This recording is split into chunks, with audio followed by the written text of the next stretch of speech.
And now we're going to come to the Stiff Arm Soldiers and the Jukebox Heroes. This is the Commissioner versus Chad, who honestly, until this year, I don't even think cared about his fantasy team. And this year he did mock drafts. Yeah, he did mock spent drafts. a solid $6 on an app to help him keep up with who was being picked and everything in the draft. So this might be a new era of competition with Chad actually caring about his team this year. So, anyways.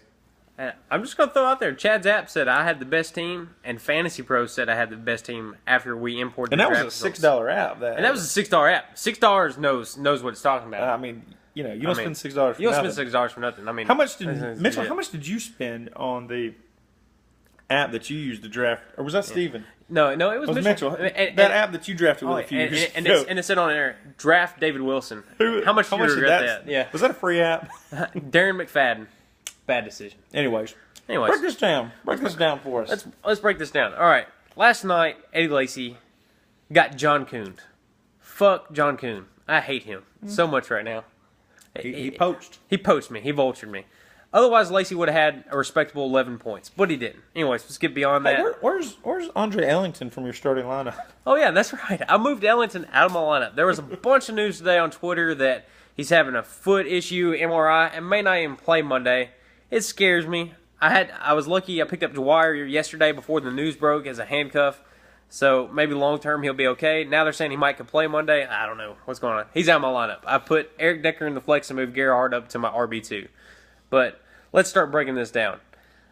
First and foremost, I got Cam Newton against Tampa Bay. He's got RG3 against Houston. RG3 looked terrible in the preseason. And he's playing against Houston, who's got Jadeveon Clowney and J.J. Watt coming after him. Man. I mean, they're coming to kill him. I would not be surprised season-ending injury week 1. It's over. Dead. I'm getting Cousins as fast as I can. Kirk Cousins. I'm picking him up next week. He's the waiver wire pickup of week 2. You guys go ahead and put it in. That's the lock of the week. Also, just want to throw out a random stat about Cam Newton. Cam Newton's never missed a game in his entire career, and the last 2 games fantasy-wise he played against Tampa Bay scored 27.3 points on average between the 2 games last year. Money. That's Start solid. of the day. And was the number 3 quarterback last year. I got him in the 6th round. All right. You'll regret break that. down the. I'm breaking down the match. I'm gloating about my team. I'm gloating about my roster. Gerhardt's kind of unproven, but we'll see how he does. Is the only lone white boy running the ball in the NFL this year. Spiller's playing against Chicago. Chicago was awful last year. Spiller may have a really nice game here. Bell's going to play against Cleveland. Stingy run defense, despite what many people think. And then I have Michael Crabtree and Pierre Garçon. I don't think Garçon's really going to do that good for me because RG3 is going to be running for his life. Crabtree ought to have a monster game against Dallas, who's the worst defense in the NFL. Emmanuel Sanders with Welker out is going to have a monster game for Jukebox Heroes. And Jimmy Graham is Jimmy Graham. He's going to be dunking on that goalpost at least twice against Atlanta. He always does good against Atlanta, and that kind of worries me. Now in the flex, Chad's got Tavon Austin, and I've recently just put Eric Decker in there going up against Oakland.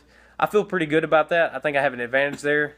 But having to overcome Graham and Eddie Lacy's weak running back effort for week 1, I think I'm going to have a hard time trying to overcome that, and I think it's going to be really close. But let me tell you, I'm going with my team. I'm overcoming it. Okay. I'm going with me. Well, I'm going with Jukebox Heroes for these 2 names right here: Emmanuel Sanders and Jimmy Graham. Those 2 guys will be his top point scorers of the week, and he'll crush you like a grape.